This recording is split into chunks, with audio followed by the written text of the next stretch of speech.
Good evening all and welcome. Tonight we are going to the middle of nowhere for some truly chilling tales, so I really hope you enjoy. So get comfortable and let the darkness take control. I went camping with my city slicker fiancée, now wife. She had never been camping before. A day or two before we left, I bought my first pistol. This was around 1999. We went to Woods Canyon Lake in April at the start of the season to avoid the crush of people. It's a man-made lake. The campground was well developed and park-like. I normally like a more secluded spot, but my fiancée was not looking to have a Jason Voorhees camping experience. We arrived late Friday night around 11. My old beater car was having trouble due to the thinner air. I hadn't stopped to adjust the carb in Payson. We select a spot and quietly tried to set up. It was quiet. Most people never understand when you say that, but it was so quiet it was loud.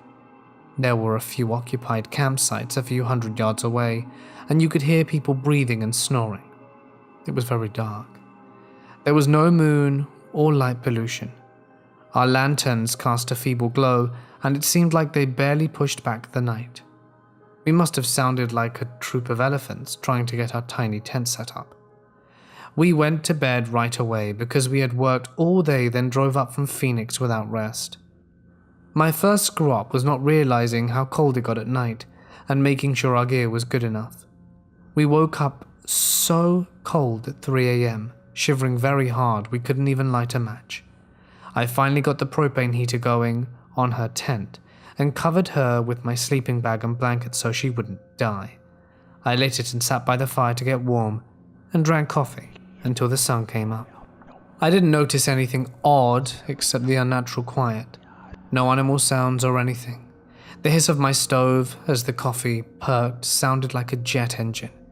The next day was nice. We did stuff like fishing and rode a boat around the lake. Looking back, the entire north side of the lake was filled with weird tree structures. There's no easy access to that side of the lake. I felt uneasy rowing so close to the shore on that side for some reason. The day ended with us exhausted and sunburned. A good day. I made a dinner of soup and boiled eggs on the camp stove at sunset. We had recently watched the Blair Witch Project, and I bought her the same hat the girl had, a powder blue stocking cap. We had an old school Hi8 video camera and made some parody videos while the food cooked. Hilarious. I drank a few beers and we ate. We put the fire out and headed to our tent for some rest. We had decided to sleep with our bags zipped together to share body heat. A smart choice. She fell asleep right away. For some reason I didn't get sleepy in the woods. Never have. I stayed up reading with a flashlight. We left one lantern burning low off to the left side of the tent. There was a camp far off to our right, and this night they left a lantern on as well. I leave a lantern on because I'm paranoid and want to see the silhouette of something if it enters my camp on the tent wall. I had my new firearm next to me, a 9mm Lawson. It's the worst gun I've ever owned, but it was cheap for a couple of poor kids just starting out. I'm reading something by Dean Koontz when I noticed something. It was quiet. Dead quiet. I listened hard.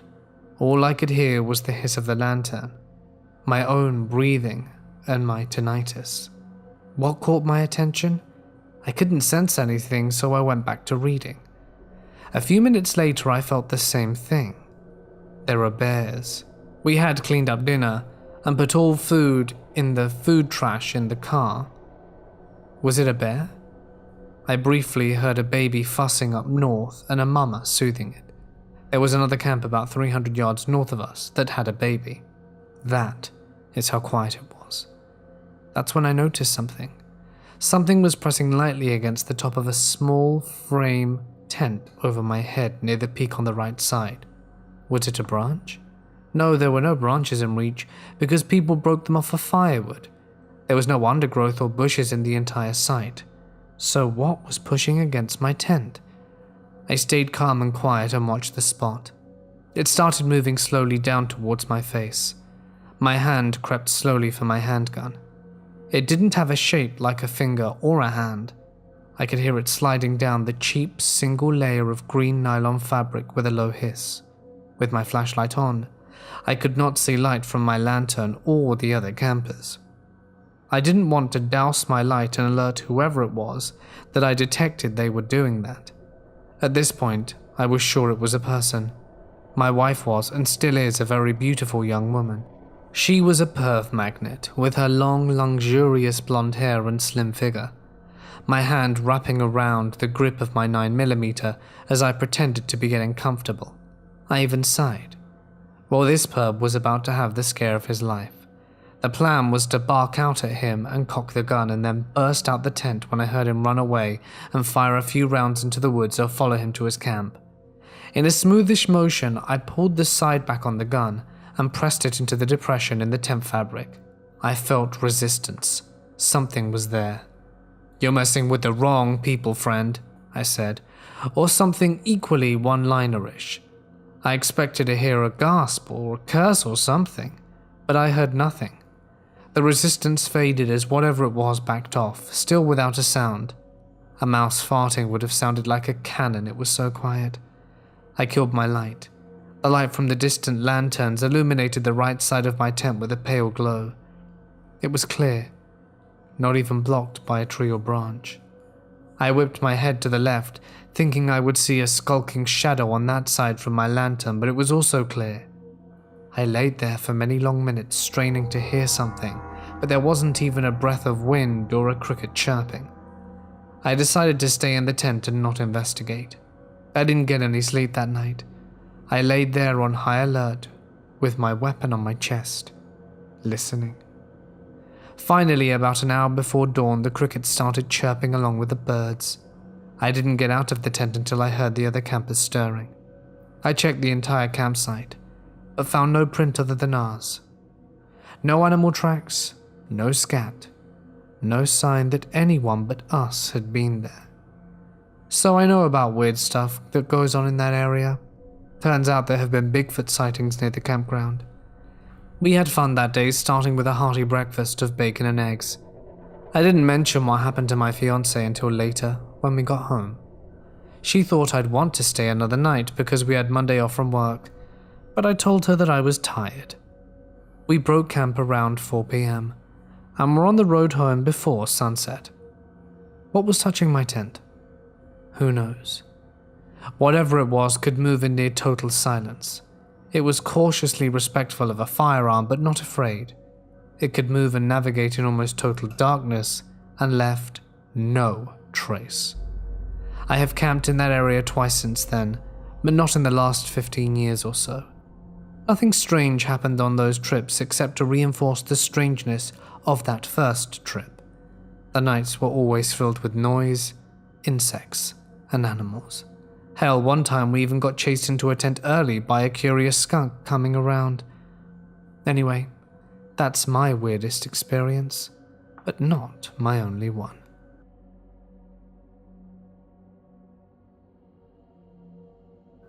After years of hearing other people's encounters and experiences, I have decided to share with you one of my many personal experiences in the area in which I live. Some background before we start. I live in the most northern part of Norway, which is also the most northern part of Europe. My home lies well above the Arctic Circle. This means, for those of you unaware, that we have very short summers, where the sun never sets, and very long winters, when the sun never rises. Those long and cold months of darkness in the end and beginning of the year have made us into, understandably, a superstitious bunch. There are many tales meant to safeguard us growing up. You have Stallo, the mountain troll who steals children who wander too far from their home. You have Mai Ling, who you will not see, but you can hear it stalk you, letting out the cries of a baby. And the Nook, who lies in waiting beneath the surface of lakes and rivers, waiting to drown unsuspecting swimmers. My story begins when I was 16. I had just gotten my hunting license, and my father had even bought me a shotgun for my birthday. This was a big deal for me, as I had always followed my father on hunting trips as a child, but never had I actually shot grouse myself. My father is the stereotypical northern Norwegian. He knows everything about the outdoors, and he can endure any hardship or weather with the same unwavering sense of macabre humor. Once his fingers got stuck in a sore at his workplace, and he peeled the skin off his middle finger like a banana peel. He promptly bandaged it up by himself and kept going. He did not consider going to the doctors to get it looked at before almost 2 weeks had passed, and the stench of bandages made him unbearable to stay in close proximity with. In the end, he needed a skin transplant and several weeks off work before his hand was remotely usable again. So the time of year comes when the sun is out for a few hours in the morning, and me and my dad take the journey to the cabin. This includes an hour of driving and a further hour of boat. You see, our cabin is in a remote area without any road access, so the only way to get there is by a ferry. This means we somewhat already know who is out there, since most people only stay over the weekend and there are no holidays, and the ferry only goes Fridays and Sundays during the weekend. That being said, there are never any more than a handful of people out there at the same time, spread out on an area that is roughly larger than my hometown. This time, on the other hand, it was only me and my father taking the ferry that Friday, so I knew we were going to be alone for the weekend. Arriving on that small pier by the cabin, I could finally breathe in the fresh air of untouched nature that has always been soothing to my soul. It's like you leave behind all your troubles at home, because out here, they are irrelevant. At the cabin, the only things that mattered is the things to keep you safe and warm and fed. We dug out our snowmobile that was parked near the pier and drove the short trip over to the cabin. That night, we mostly spent preparing noose traps and lunch for the next day. My father told me old stories of when he went hunting back in the days and such, and we shared in ceremonial hunter's shot of a single malt whiskey. I slept well that night, as I normally do, in the peace and quiet of the cabin. We got out of the cabin late following morning, due to us just enjoying the calming of a morning with no obligation. This would turn out to be a mistake, however. You see, the key point is to be out early so that you can utilize the sunlight as much as possible. We knew this, but sometimes you just want to sit down and eat a lazy breakfast and watch morning TV. When we had arrived at the Lavu, imagine a winter version of a TP, that we had set up the summer next to our lake, which was now frozen, of course, my father decided that he would take it easy that day and get the Lavu warmed up so that when I returned from the mountain there would be warm food and drink waiting for me. I had previously spent a lot of time by myself around the area, so walking around the mountain alone never bothered me and still does not to this day. So I started walking up the mountain overlooking the lake. It was difficult due to the heavy snow and me not bringing my skis. Instead, I opted for using an old pair of snowshoes that were hanging in the cabin. This resulted in me using way more time than I needed to get up to where I could find some grouse that I may shoot, as I knew from previous experiences that this was the area they would be in. After a lot of effort, I made it up, and despite being full of tracks and feces, it was abandoned. You see, it had snowed that night, and part of the morning, so the tracks must have been somewhat fresh, yet I could not see nor hear anything. So I stalked the forest upon the mountain for hours without any traces of life. That's when I noticed the silence. It's like what people with similar experiences say. There is always a deafening silence that preludes something bad. Like all the animals know it's time to get out of there and do just that. I remembered for the first time since childhood that I felt uneasy about being alone up there. But of course, I was not about to go empty-handed back to my father, so I continued. As I was walking around, I listened intently to any sound that might give away any other form of life. I remember being amazed at how loud my footsteps were. At this point, I was a tall yet skinny boy, even though I walked as slow and controlled as humanly possible. The uneasy feeling creeping closer and closer to the point where I decided to take a quick snack break and regain my previous calm state of mind. As I walked back to a clearing overlooking the lake, my footsteps seemed to almost lighten, as I felt more relaxed and at ease again. I sat down on a rock and ate a bar of chocolate that I had bought, and enjoyed the sun on my face, ridiculing myself for being spooked of what essentially was nothing. That's when I heard footsteps coming from the direction I had just been in. Loud and heavy footsteps of a grown man. I knew this because, as anyone can tell you, the sound of a biped walking on 2 feet is quite distinct from four-legged creatures such as moose or bears, especially in heavy snow. I tried calling out because I immediately thought it was my father who had a change of heart, but there was no reply. I sat there on the rock watching the direction of the footsteps as they grew louder and louder. Several times I called out, and yet I received no reply. Feeling uneasy again, I decided to take out my phone and try to call my father.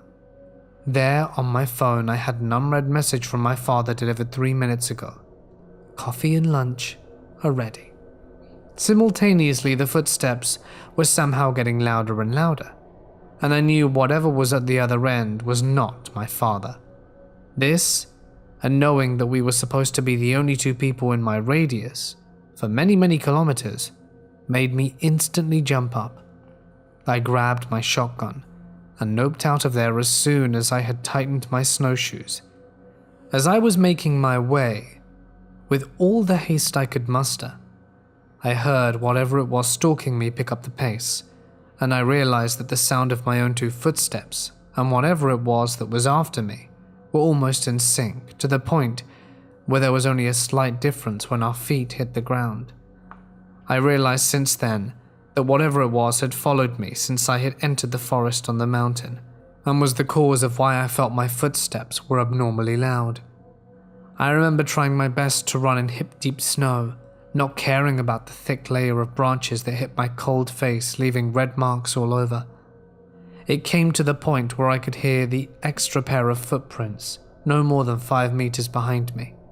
Yet when I turned around, there was nothing. I pushed all I had in me, and I finally managed to reach the frozen lake on the other side from the lava, and the extra pair of footsteps stopped. Exhausted by the kilometers plus that I ran in high snow, I made my way to the lava.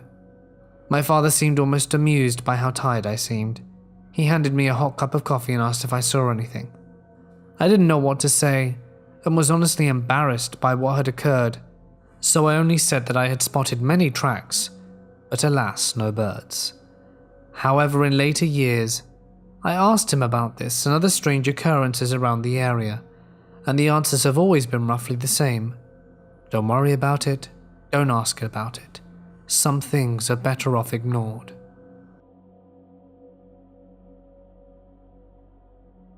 My friends and I liked to night climb. We lived in the middle of a desert. One day we decided to go venture into an area we hadn't been before, but was public land. There are a lot of random dirt trails. We drove around for a while until we found a great canyon. The moon was full and lit up the desert. It was serene and beautiful, until it became time to leave. Mind you, there are no other lights other than the moonlight, my headlights, and soon the headlights of a bread truck. It came down one of the random little trails hauling ass and stopped dead in its tracks when I'm assuming it saw us. It sort of just rumbled there idle for a minute or two, and we just stood at the back of my SUV and peeked around to see if anyone was going to get out. Nope. They just sat there waiting and waiting and waiting. After a few minutes of this, I got weirded out and decided we should leave. We piled into my SUV and started driving in the opposite direction of the trail. The guy turned around, that bread truck, and started following us. I don't know if any of you have driven down a desert trail at night that isn't monitored, but it gets creepy. The bread truck was flying down the trail after us. I would turn down random trails trying to get away from it, going over the crest of a hill, but there it was, right behind us. We drove around for a good half hour or so with this truck just following us. Finally, I was able to get onto the highway and speed off. Unfortunately for me, it didn't follow. This happened back in 2011. I live really close to James A. Reed. It's a memorial wildlife area of a little over 3,000 acres. It's a popular location for fishing because it has something like 12 small lakes. Hiking, as there are numerous hiking trails that traverse the entire area, all of which are light hiking / nature walk sort of trails.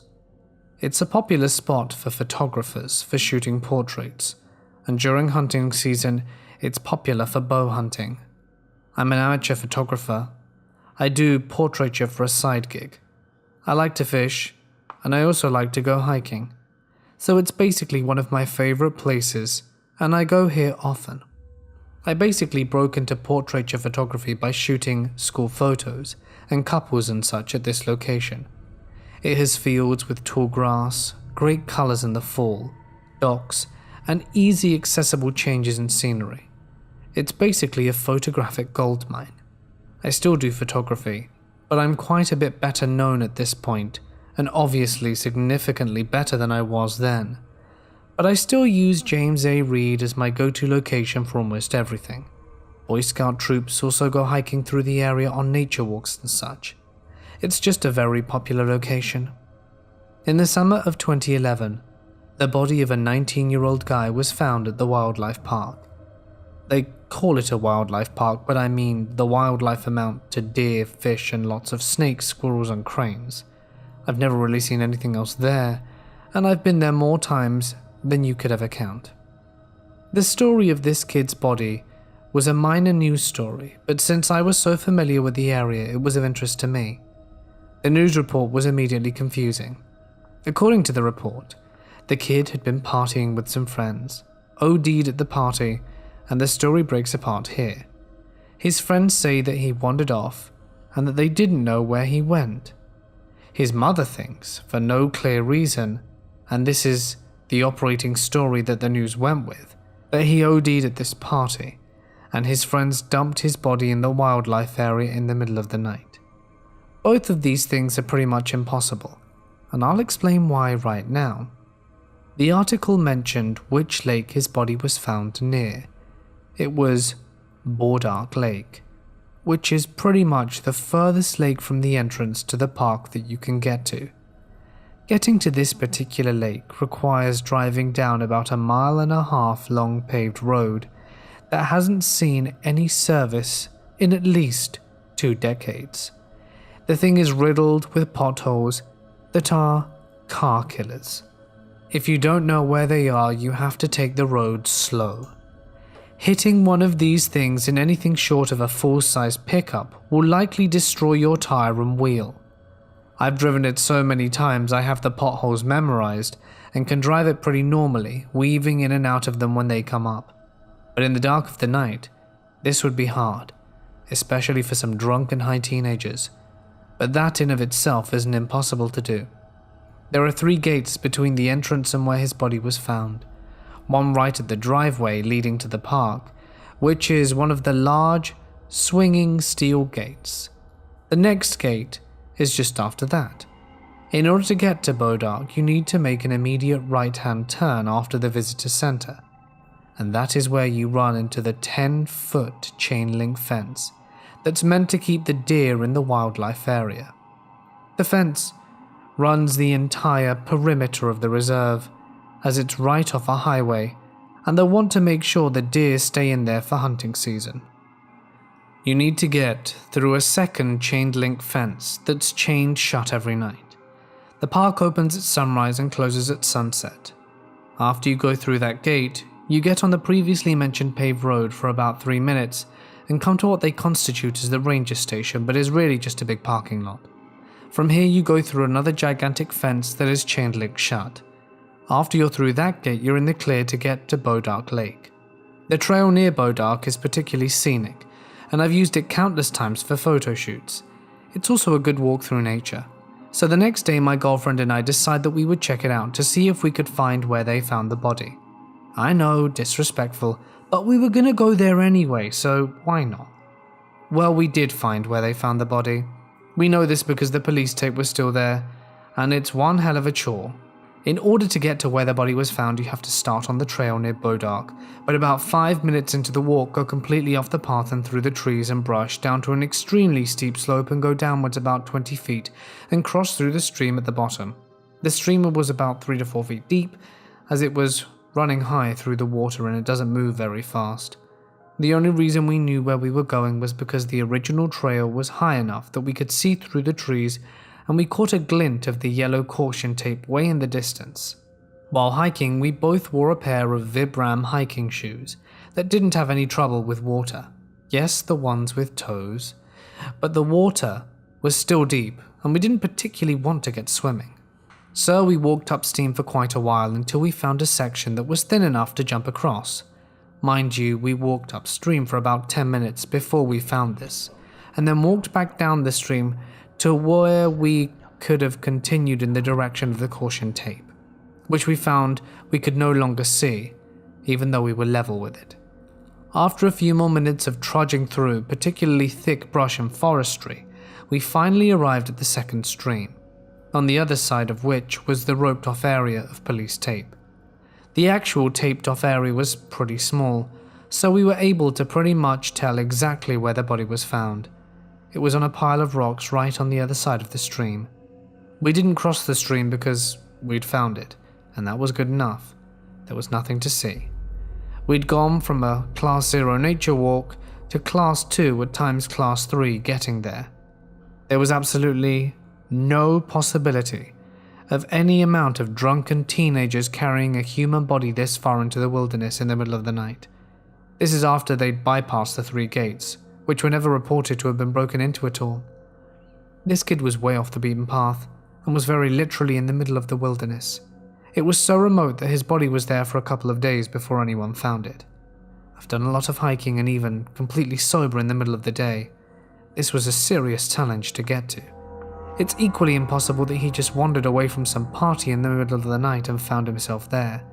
There are houses along the highway across from James A. Reed, most of which are farms, and if you go a couple of miles down that highway, you do find a residential area.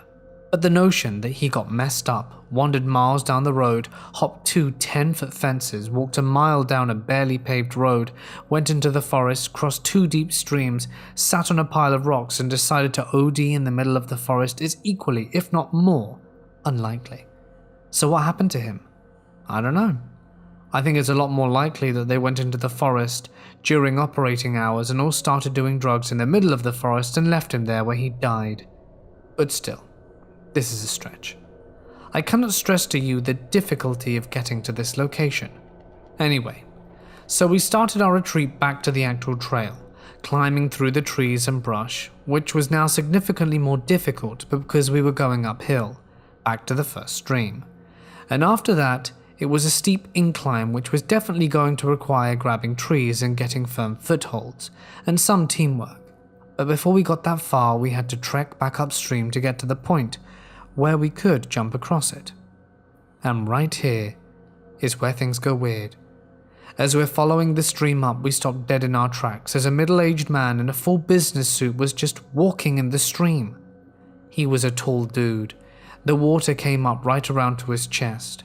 He was in a white dress shirt, a black blazer, black tie, and had a briefcase in his hands that he was kind of letting float behind him. He was walking downstream, so coming directly towards us, but paid us no mind.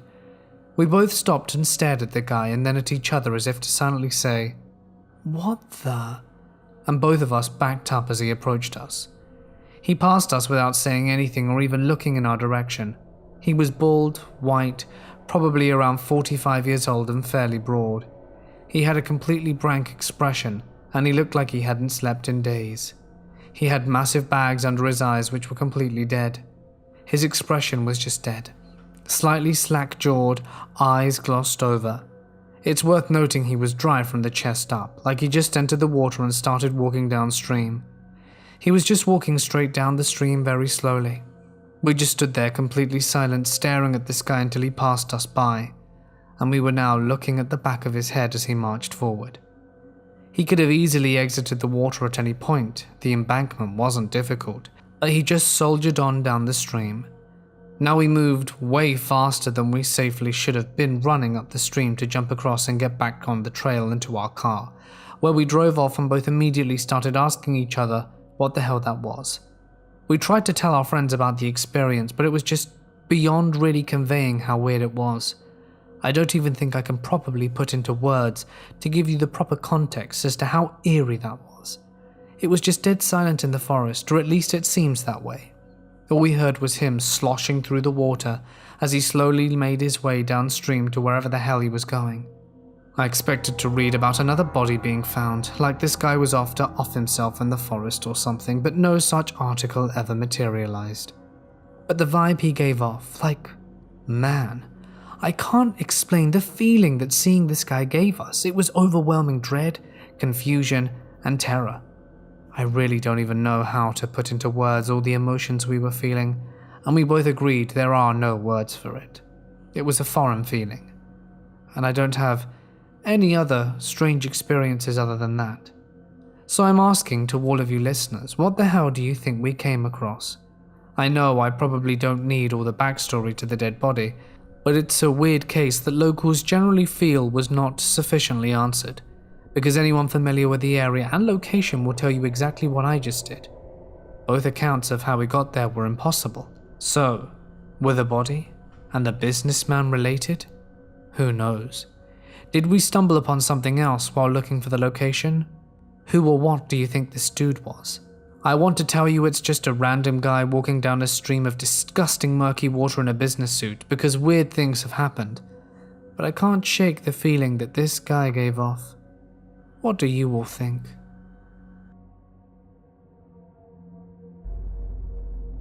So this story is from back when I was a 17-year-old moron, back in the spring of 2012.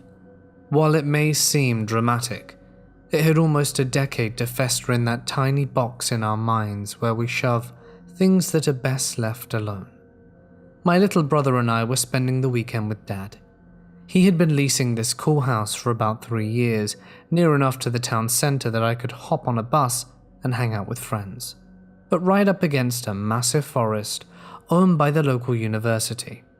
I could open the sliding door in my room and, if I felt like it, slide down a hill, crash through some blackberry bushes, be on a 3-mile loop trail that went against the fancy pants golf course the university also owned. Now, I was, as stated, a dumb teenager.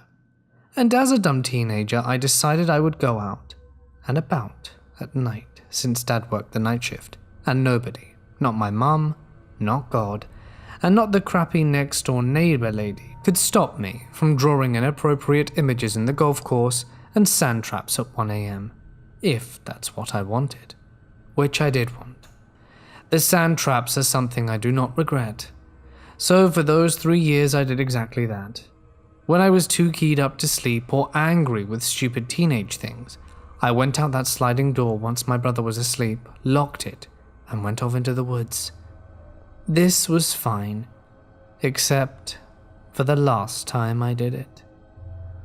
I skedaddled down the hill at around 2 a.m, and at this point, even in the dark, I knew how to get around the blackberry bushes without incident. Chucked on my crappy old earbuds and got walking. I wasn't a super athletic person, but I could sprint decently, even if my asthma started burning my lungs almost instantly.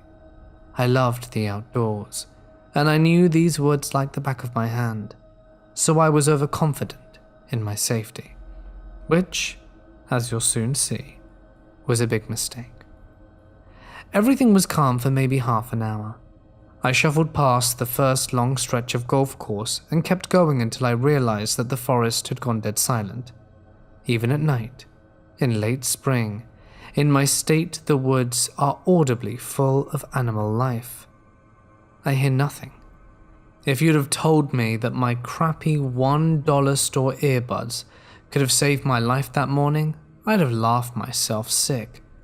but that warning sign might have given me the rest of my life. I remember the thought, I've watched too many horror movies, but my gut still told me that something was off. I knew one tree that was easy to climb across the bridge over a nearby creek, and made myself keep going. If I just got higher up, maybe I'd see a reason for the quiet. Then I heard footsteps on gravel, maybe 150 feet back. I decided not to wait. I picked up the pace and heard a sharp bark of shit as I rounded the turn at a sudden sprint. The brush was a thick curtain on that side, but if even I could have looked back through it, you could not have convinced me to do anything. The bridge was old wood marking where the wood opened up to a meadow and golf course on the side, the one I was barreling towards. The planks thudded as I passed it. It was so loud, and my heart was beating louder. I heard gravel back near that turn, and to this day I do not know why I flung myself past the post at the other side and down under that bridge. I remember the red clay mud cushioning my fall with a muted squelch. Spring rains had the creek swollen to a noisy little river. I pulled myself out, blindly cramming myself under the wood as it sloped to meet the bank with the splinters and spiders, and praying to God, any that could hear me, that I was hidden. I then heard footsteps pounding from the other side of the bridge to somewhere above me. I crammed a filthy, muddy hand over my mouth and tried to breathe deep and slow and silent. They were right there, the wood settling heavy over my head as mud plastered my thin t-shirt and ponytail to my back. The words I heard next were a jumble, but I heard, "Where? Fast. That stupid girl," over and over. I remember wanting to let out a high, hysterical laugh at first. I wasn't that fast. This was a young man's voice. But it was off and wrong sounding somehow. I wanted to laugh so hard. I had gotten college acceptances 2 months before, and I had my life in order after a crappy stint as a teenager, and I was scared of some dumbass who couldn't even figure out I obviously couldn't have gotten out of sight in more ground that fast. He was starting to move back the way he came. It felt like a bad joke. The rest is anticlimactic. He left, and I hid until the sun started turning everything grey in the weak morning light. I unfolded my stiff limbs and followed the water out past the woods into a main road. I staggered along sidewalks back to my dad's house for almost an hour, jumping at shadows. My brother was still asleep when I got back. The dogs were on my bed, whining for pets. My dad came home while I was sitting in the shower and had coffee ready when I stumbled out.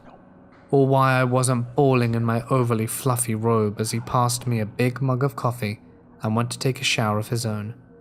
But I never went back there after dark. I consider myself lucky. I still like forests and the outdoors because this could have ruined a lifelong hobby of mine. I still never have both earbuds in when I'm walking or hiking to this day. Always a bit worried if it gets too quiet. So to the guy who was in the woods, waiting for someone, maybe me, maybe someone else, let's not meet again. Sound fair?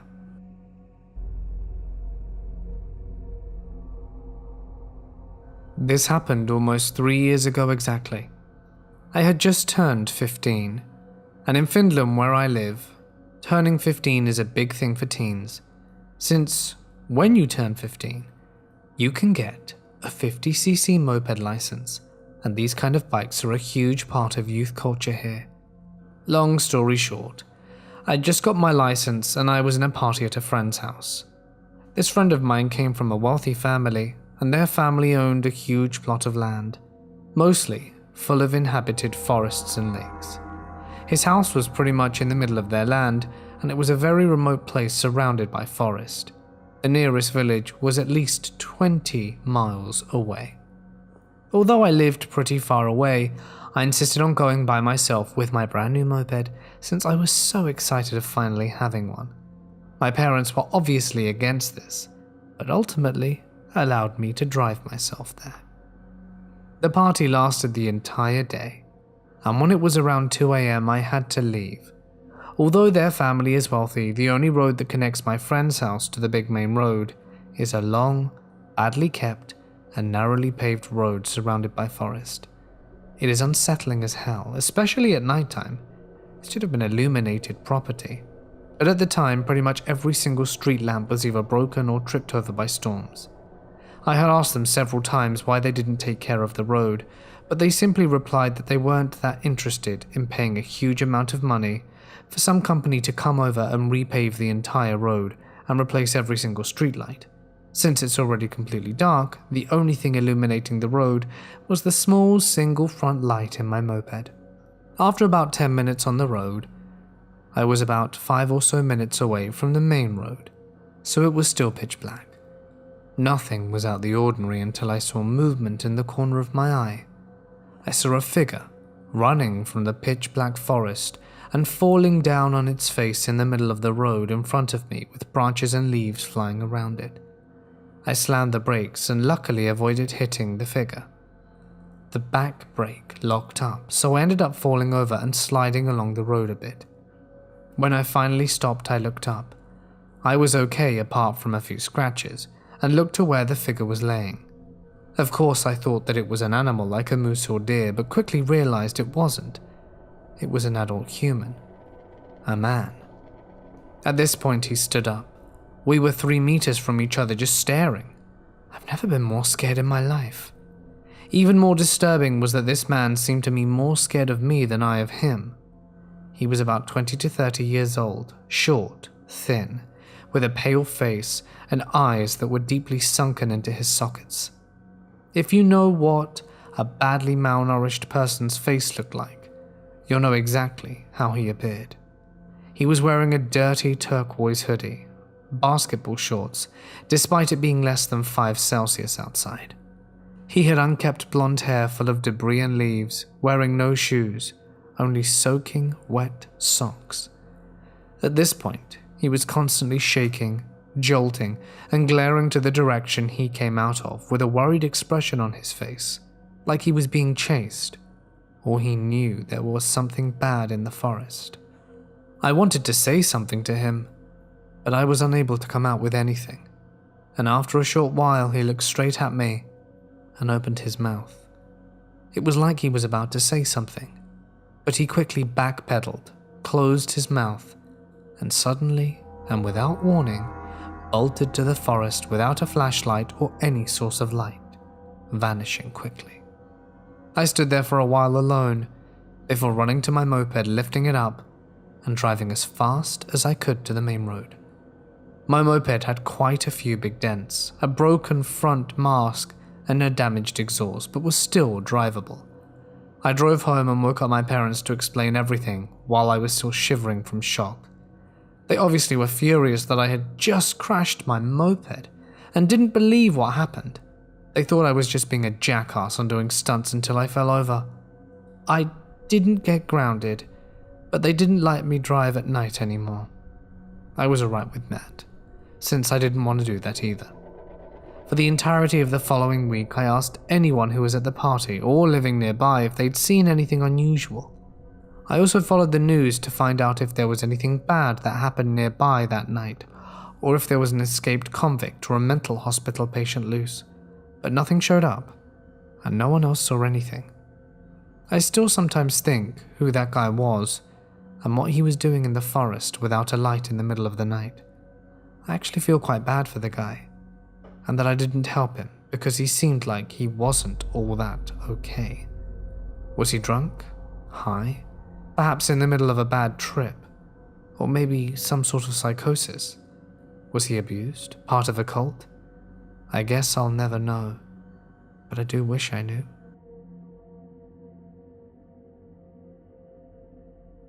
This story happened slightly over 20 years ago, back when I was 16. During this time, I lived with my mum and stepdad in a remote area 70 miles west of Las Vegas, Nevada. I had gone out to visit my friend, being allowed to drive myself for the first time ever. Had a lovely time watching a movie and getting food together until it was time for me to head home. The curfew I was given was 10 p.m, with this saving grace being that if I was running late for any reason, to find a payphone and call. The night wrapped around me and my old 71 Chevy pickup, as there were no street lights or houses for most of my way home. As I pulled up to the first of 2 stop signs, I could see an older sedan. Old cars were still pretty common in the area, stopped with its hazards on. I pulled up behind it and waited as a man of 30 to 40 started walking towards me from the driver's side. Even at this point, I didn't have any alarm bells going off. Being in the middle of the Mojave Desert, providing assistance to stranded people was common. People rapidly get into severe problems, thereby not having enough water, when a vehicle breaks down or not realizing that it's a desert and people die wandering delirious away from the highway trying to find help. I rolled down my window as he came abreast of my door, and all I could smell was the liquor on him. I could see another man in the passenger seat, as this was before anyone I knew had cell phones, and the nearest payphone was a good 10-minute drive ahead. I didn't have a way to call the cops on a drunk driver immediately. The man explained that his car stalled and asked if I could help them out. I asked if his car was stick shift, which it was, so I asked if he was familiar with push starting it. He said yes. So I agreed to, as gently as I could, push their car with my truck while they turned the engine over. For anyone who isn't familiar with this technique, it's a way to start a manual car that is having battery or starter issues specifically, to get it somewhere to work it on. I knew my truck would be fine and didn't feel like it would be wise to get out and try to push their car physically. Pushing started the car working without a hitch, but here's where things go south. They get out to thank me and invite me to hang out with them to have some fun. I respectfully decline. They pull off to the side of the road and I continue on my way, only they start following me. So here I am, 9:50 and running late because I stopped to help them. Admittedly, I haven't given myself much leeway since leaving my friend's house, and these drunk, creepy older men have started to follow me on a road without any man-made lights except for my headlights, and I'm at least 10 minutes from a payphone. I think to myself perhaps I'm being paranoid, so I turn down a road that I know gave me a few turn-offs to either head back to town or loop around to the gas station with a payphone. The car follows behind me. I take another turn that only leads to a couple of houses at the end of the road, and they turned behind me. I make another turn to loop around back and head the station, and they follow me again. So at least I knew they were following me and not just heading home. At this point my heart is pounding. I decided to try something to lose them. I pull to the side of the road. I see them pull up behind me. I wait as the driver gets out the car and begins walking towards me. His companion also gets out and starts walking towards me, and I wait until they're almost at my tailgate and then floor it. My wheels dig into the rocks and puff dirt, causing a cloud behind me. With the lead way, I head towards the gas station.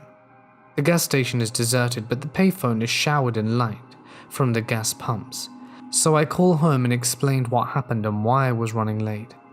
My stepdad asked if the gas station worker could be seen, and I let him know I couldn't see him behind the counter and that he was probably in the back. I wasn't in trouble, but I was asked to hurry home.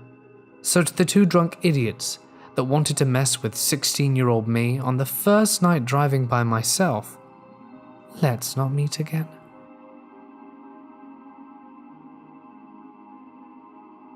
Hey guys, it's Mort here and thank you so much for listening.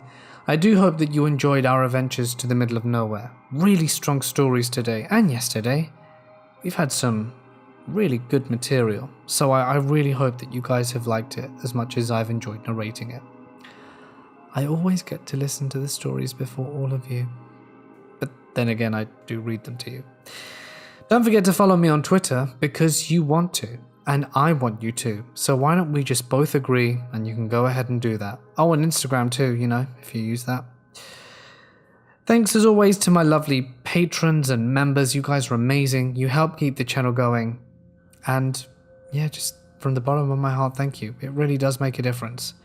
Especially when YouTube goes ahead and demonetizes videos, like the demon one from the other day, just out the blue. Hey, no more money. Thanks, YouTube. No warning, no appeal system. Just gone. They were fine with it for 2 days, but then on the third day they were like, hey, you know what? We change our mind. I don't know if it's because, the word demon or something, but I found it, a bit odd. There was nothing particularly graphic or horrible in there, so I don't know. If anyone has an explanation for why that happened, I'd sure as hell be grateful.